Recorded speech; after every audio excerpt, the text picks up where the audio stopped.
30 years industry పేరిట మంచి గుర్తింపు తెచ్చుకున్న సినీ నటుడు పృథ్వీరాజ్కు ఊహించని షాక్ తగిలింది. విజయవాడ స్థానిక ఫ్యామిలీ కోర్టు అతడికి బుధవారం నాన్ బెయిలబుల్ అరెస్ట్ వారెంట్ జారీ చేసింది.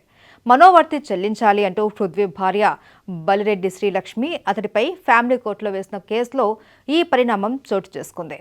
భార్య బలిరెడ్డి శ్రీలక్ష్మికి నెలకు 8 లక్షల రూపాయలు చెల్లించాలి అని ఫ్యామిలీ కోర్టు గతంలో ఆదేశాలు ఇచ్చింది. అయితే ఈ ఆదేశాలను పాటించని పృథ్వీ హైకోర్టులో సవాల్ చేశారు. కేసును పరిశీలించిన న్యాయస్థానం తాత్కాలిక ఉపశమనం కల్పిస్తూ భార్యకు నెలకు 22,000 చొప్పున చెల్లించాలి అని ఆదేశించింది. అప్పటి వరకు ఉన్న బకాయిలు మొత్తం చెల్లించాలి అని స్పష్టం చేసింది. అయితే పృథ్వీరాజ్ హైకోర్టు ఆదేశాలను కూడా ఖాతరు చేయలేదు. దీంతో భార్య శ్రీలక్ష్మి తన న్యాయవాదులు సుంకర రాజేంద్ర ప్రసాద్, పష్ప రమేష్, సిహెచ్ వడ్డీకాసులను సంప్రదించి ఫ్యామిలీ కోర్టులో పిటిషన్ వేశారు. పృథ్వీరాజ్ కోర్టుకు హాజరు కాకుండా కేసు వివరాలను ఒక దినపత్రికలో ప్రకటన చేశారు అని, కోర్టుకు హాజరు కావడం లేదు అని లాయర్లు పిటిషన్లో వివరించారు.